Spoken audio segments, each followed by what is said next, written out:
We'll have another question from Dr. Blyden. Again, all right.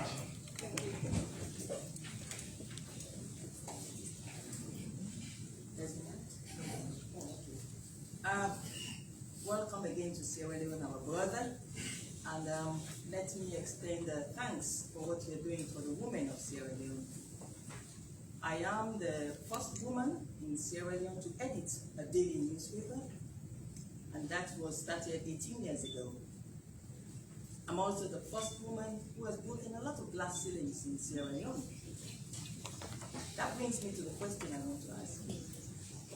We're here to discuss trade and investment, but a huge chunk of what you have said reverberates in the op-ed that you published yesterday in a lot of British newspapers about the importance of women, elevating women, making sure women are visible.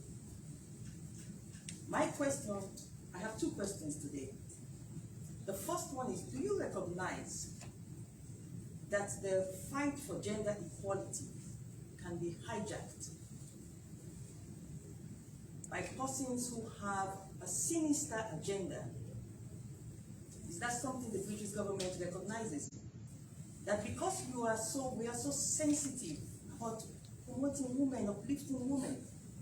I was a cabinet minister for gender affairs in Sierra Leone in the last government, so I know how important it is to elevate women, and it is something that is so emotional.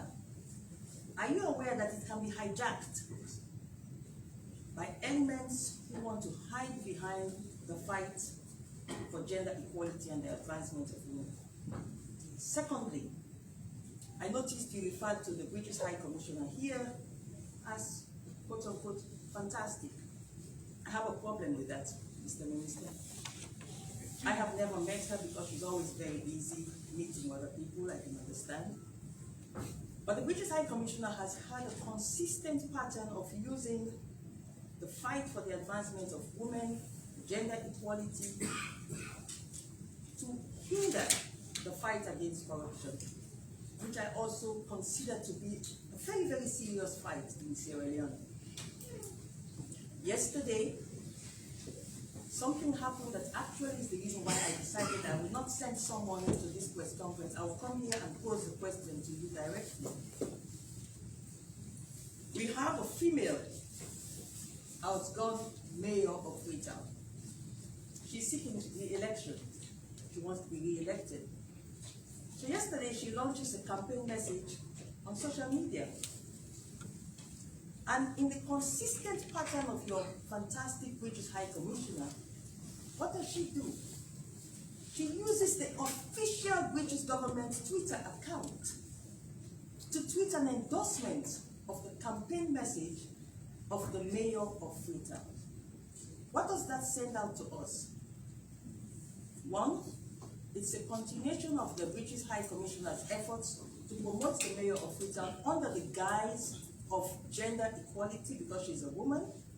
And secondly, it has created ripples across Sierra Leone. People are worried. If the British High Commissioner, with all of what we've been seeing her doing, we've been hearing her doing, that are negative towards the fight against corruption, under the guise of gender equality, if the British High Commission, in other words, the British government, can click like on a campaign message of a political figure in Sierra Leone, do you agree with me that it is a breach of the Vienna Conventions against interference in local political matters? Thank you. Firstly, I'm not going to edit my description of my High Commissioner as being anything other than fantastic. She is absolutely fantastic. For those of you who don't know her, she had a long and successful career in commerce before coming into public policy, and she is one of a significant number, an increasing number of incredibly high-achieving women in the Foreign Commonwealth and Development Office. 8 out of the 10 most senior ambassadorial appointments in the British system are currently held by women, including in Washington, including in the United Nations, in Russia, in China, in Ukraine, and a number of other places. So I am not going to edit my description of our High Commissioner being anything other than fantastic. She is that. All agendas can be hijacked. I mean, that is a statement of fact. But also, what is an incredibly important statement is that we should seek at every opportunity to promote and support greater diversity in the world of business, the world of public policy, the world of politics. I will make a statement on which I feel more strongly about than almost anything else in my role. We do not take sides in other countries' political affairs.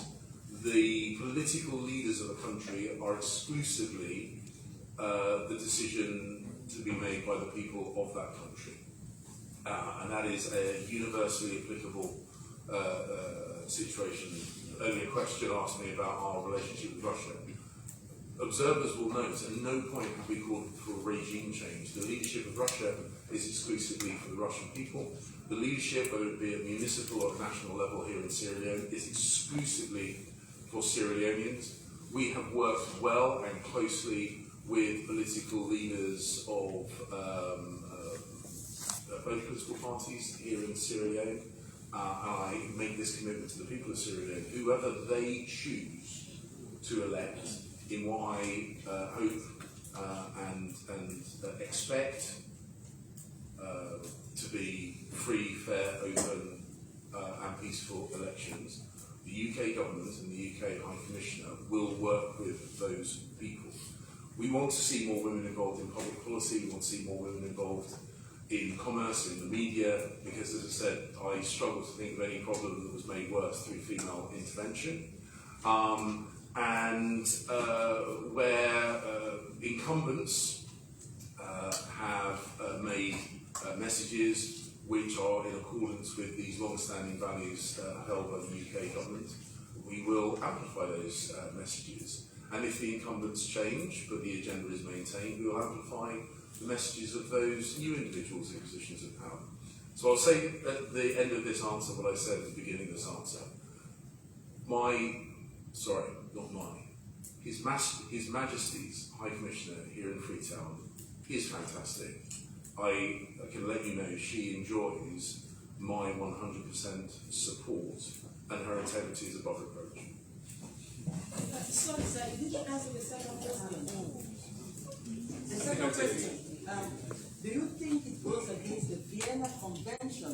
No. Because she hasn't taken a political position. What she's taken is amplified a long-standing position of the UK government with regard to empowering women and girls. As I say, my position on this is absolutely clear.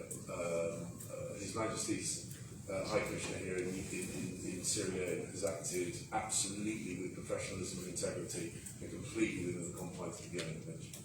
Thank you. Thank you very much. We'll have